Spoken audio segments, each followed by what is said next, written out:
مسجد اقصی محض ایک مسجد ہی نہیں ہے بلکہ یہ مسلمانوں کے لیے قبلہ اول کا درجہ رکھتی ہے۔ مسجد اقصی کی تاریخ 500 سال پرانی ہے۔ مسجد اقصی یعنی بیت المقدس فلسطین کے شہر القدس میں واقع ہے۔ بیت المقدس نہ صرف مسلمانوں بلکہ یہودیوں اور عیسائیوں کے لیے بھی مقدس مقام کی حیثیت رکھتا ہے۔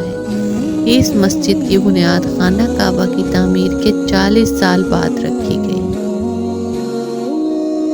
مسلمانوں کے لیے یہ مقام سب سے زیادہ اس لیے اہم ہے کہ حضور اکرم صلی اللہ علیہ وسلم جب جبریل امین کے ہمراہ معراج پر تشریف لے جانے کے لیے مختلف مقامات مقدسہ سے ہوتے ہوئے بیت المقدس کے دروازے پر پہنچے تو وہاں ان کے استقبال کے لیے 1,24,000 پیغمبر جمع تھے۔ بیت المقدس کی تعمیر۔ بیت المقدس کی تعمیر حضرت عاصم بن نوح علیہ السلام نے کی۔ پھر کافی عرصے بعد حضرت داؤد علیہ السلام نے مسجد اقصی کی بنیاد اسی مقام پر رکھی۔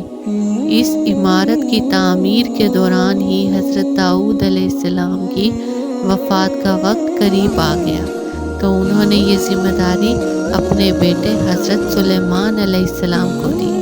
حضرت سلیمان علیہ السلام نے جنوں کی ایک جماعت سے اس کام کو شروع کروایا۔ مسجد اقصی کی تعمیر کو مکمل ہونے میں ابھی صرف 1 سال کا وقت ہی باقی تھا کہ حضرت سلیمان علیہ السلام کی وفات کا وقت بھی آن پہنچا۔